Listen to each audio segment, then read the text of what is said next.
رات کی قسم جب وہ چھا جائے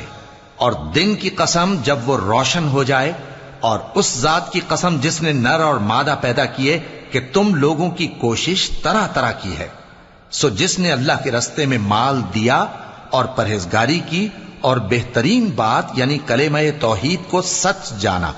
تو اس کو ہم آسان طریقے کی توفیق دیں گے، اور جس نے بخل کیا اور بے پرواہ بنا رہا اور بہترین بات کو جھوٹ سمجھا، تو ہم اسے رفتہ رفتہ سختی میں پہنچا دیں گے،